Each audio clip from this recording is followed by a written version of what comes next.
Takojmë bashkë në këtë transmetim të drejt për drejt, këtu në RTS 24. Më shumë se 100 zyrtar të angazhuar nga Komisioni Qendror i Zgjedhjeve në Kosovë janë thirrur nga organet e drejtësisë në ndyshimin për manipulim me votat në Prizren në zgjedhjet e 28 dhjetorit. Bëhet e ditur se disa persona janë ndaluar, por ende nuk ka vendime të shkruara për asnjë prej tyre që të regjistrohen me numër të saktë. Do të shkojmë tani në një lidhje të drejt për drejt me gazetarin Bexhat Begu, i cili është në Prishtinë për të folur më shumë për atë që po ndodh atje. Bexhat, përshëndes. Përshëndetje nga Prishtina. Cilat janë zhvillimet më të fundit në lidhje me këtë vendim të organeve të drejtësisë që duket ende i paqartë në fakt? Kryeprokurori i prokurisë themelore në Prizren, këtë kryezim ka dhënë urdhër që të ndalohen të gjithë komisionerët pa përjashtim nga partitë politike në Prizren, të cilët kanë nënshtruar procedurë verbale kryesore dhe të cilët ofrojnë të dhënat ndryshme nga votat reale që kanë marrë deputetët e Kombëtarit të Kosovës në këtë zonë zgjedhore. Si pasojë e këtyre manipulimeve të cilat dyshohen se janë bërë në masë të madhe, pasi që ka me mira votat të ndryshme në raport me votat reale dhe atyre që janë nënshtruar në procedurë verbale. Policia e Kosovës në bashkëpunim me prokurorin ka ndaluar rreth 100 komisioner. Tash më herët të gjitha partitë politike në këtë ajo zgjedhor dhe kësaj është vënë një hap para sa i përket zbardhjes apo ofrimit të dhënave shtesë për opinionin publik se çfarë ka ndodhur në ndryshimin e votave nga procedurë verbale dhe ato të cilat janë rënduar nga qendra e rëndumrimit të votave në Kosovë. Mirë, do doja të flisnim edhe për një çështje që duket se ka qenë temë dite, nisma e presidentit amerikan Donald Trump, bordi i paqes, pra dhe presidenti e Kosovës, Vjosa Osmani, ka qenë në tryezën e nënshkrimit bordit të paqes në Davos. Si e vlerësoni këtë zhvillim? Çfarë domethënie ka për Kosovën?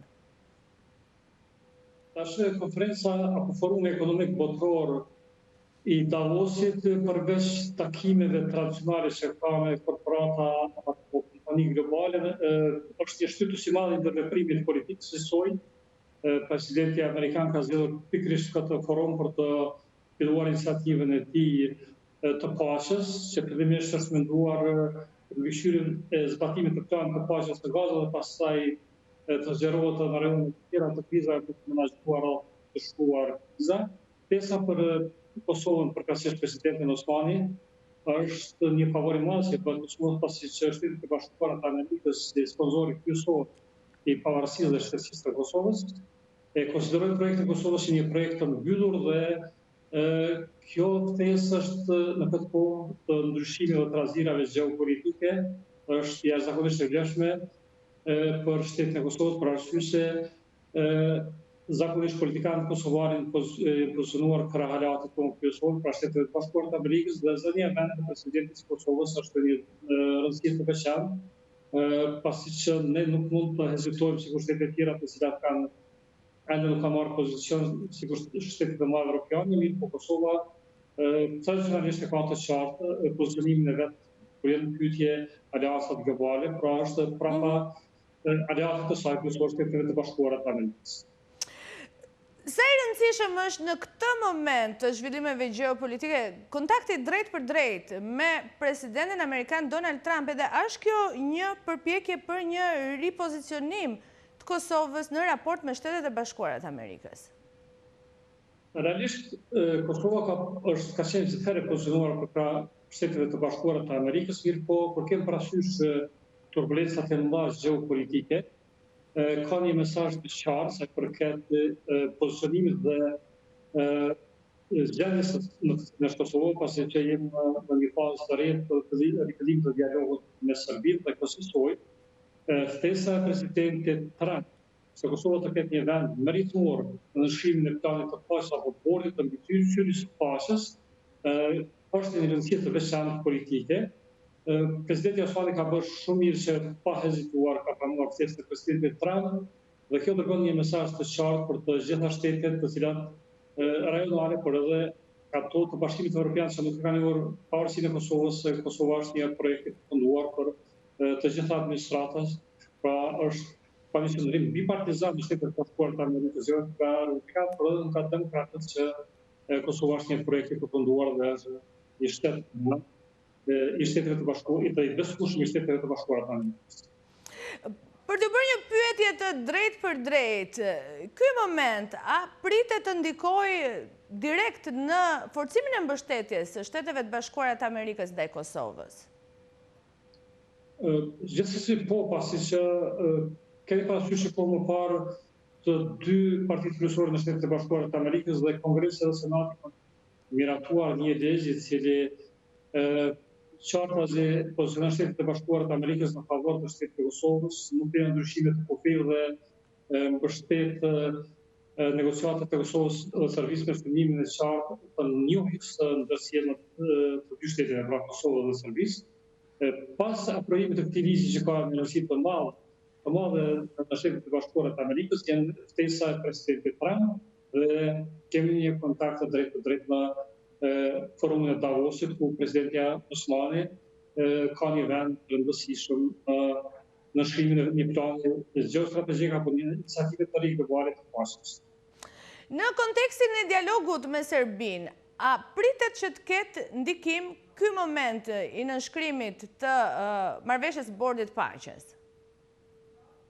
Serbia në këtë rast nuk është e ftuar të marrë pjesë në bordin e paqes dhe ende nuk dihet se si do të jetë efekti kryesor në raport me dialogun me Serbinë, mirë po ligji që aprovojnë të dy dhomat të Kongresit dhe Senatit të Shtetit të Bashkuara të Amerikës e njohin marrëveshjen e Bruxellit dhe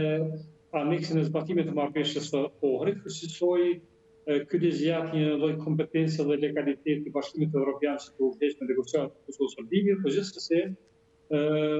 në çdo rast kur presidenti i Shtetit të Bashkuara të Amerikës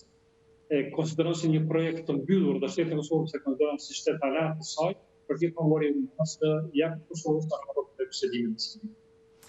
Mirë, edhe në rastin e Shqipërisë, kur kryeministri Edi Rama mori ftesën për në bordin e paqes, edhe në rastin e Kosovës, kur ftesa ju drejtua Vjosa Osmanit, të dy liderët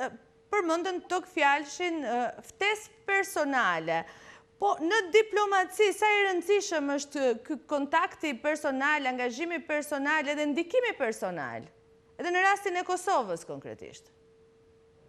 Tash, zakonisht politikanët, por dhe liderët secilin takim të rëndësishëm që në nivel lokal, rajonal apo global e shfrytëzojnë maksimalisht për të promovuar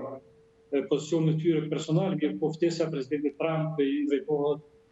presidentit të Kosovës dhe kryeministrit të Shqipërisë nuk ka të bëjë me personalitet të caktuara, pra alianca në bashkëpunim me Shtetet e Bashkuara të Amerikës nuk fillon sot as me kryeministrin Rama, as me presidentin Osmani, fillon nga Kongresi i Berlinit dhe përkahja e presidentit Bilson për shpalljen e pavarësisë të Shqipërisë dhe përfundon me bombardimin e Jugosllavisë nga Shtetet e Bashkuara të Amerikës dhe mbështetjen për shpalljen e pavarësisë së Kosovës. Është një akt i vazhdimit të aleancës dhe mbështetjes së sinqertë të besueshme të Shtetit e Bashkuara të Amerikës për shqiptarët. Mirë, kur flasim për diplomacinë e Kosovës, një vëmendje e madhe gjatë gjithë dekadës fundit është kushtuar njohjeve të reja. A pritet që ky moment të ndikojë edhe në patjen e njohjeve të reja të Kosovës, të shtetit Kosovës? Tash, disa nga vendet të cilat janë anëtare e bordit të paqes e krijuar nga presidenti Trump, nuk ishin 4 apo 5 vende të cilat nuk e kanë njohur shtetin e Kosovës. Në këtë aspekt, presidenti Osmani mund të dhe kryeministri Rama mund të lupojnë e Shtetit të Bashkuara të Amerikës, pasi që nëse ato kanë ndikim që këto vende të bindet dhe të ulen në një partneritet për krijimin e një organizate të re ndërkombëtare për mbikëqyrjen e paqes, atëherë mund të kenë autoritet për të bindur dhe për të njohur Republikën e Kosovës, dhe në aspektin diplomatik që mund të ketë një efekt shumë pozitiv për të sjellur të reja apo 4 njohje të reja, mirë po në anën tjetër mund të ketë edhe ngjeshje tek vendet e tjera europiane të cilat nuk e përqafojnë apo nuk e mbështesin projektin e presidentit Trump. Mirë, duke mbetur tek bordi i paqes, do doja t'ju pyesja edhe në lidhje me ndikimin që mund të ketë në politikën e brendshme, pra në ekuilibrat politik brenda vendit. Si pritet ndikojë? Presidenti Osmani do të mundohet të shfrytëzojë maksimalisht këtë takim dhe ftesën që i ka bërë presidenti Trump. Mirë po në anën tjetër, partia kryesore politike në Kosovë që ka afruar zgjedhjet, Lëvizja e Vendosur nuk mendoj se do të ketë, nuk është e lumtur për këtë ftesë dhe tash kur jemi në kohën e zgjedhjes së presidentit të Kosovës, unë mendoj se ka qenë kohë që të sjellë përplasje në mes të Lëvizjes së Vendosur dhe presidentit Osmani, pasi që kjo i krijon një fuqi jashtëzakonisht të madhe nëse Lëvizja e Vendosur do ta bënte edhe për një mandat, apo do ta përkafte për një mandat të presidentin Osmani, atëherë ajo do të fuqizohej jashtëzakonisht shumë në aspektin politik dhe në këtë lloj raportit të televizjeve politike shon një konflikt më të ardhmen. Cilat janë hapat konkret që diskutohet që duhet të ndërmarrë Kosova që të mos mbetet thjesht një akt simbolik në nënshkrimi i marrëveshjes së Bordit Paqes? Nuk janë sqaruar detajet. Marrëveshja vjen një lloj marrëveshje nëpër media, mirë po nuk e di ende se cilat janë obligimet e Kosovës karshi marrëveshjes së parë. Ajo do të vijë të ratifikohet në Kuvendin e Kosovës, Shqipëria ka ratifikuar dje. Mirë po se cilat janë përfitimet dhe obligimet që prodhon marrëveshja apo bordi i paqes për Kosovën, kjo ende nuk është sqaruar sa duhet para opinionit kosovar, përveç atij draftit të cili ka qarkulluar deri tash në përmet. Bexhet, falenderoj për këtë lidhje drejt për drejt, për gjitha opinionet, por edhe zhvillimet që ka ndodhur në Kosovë që ndave me ne në këtë komunikim të drejt për drejt. Ne do të kalojmë tani në një hapësirë të shkurtër publicitare, rikthehemi pas pak me lajmet.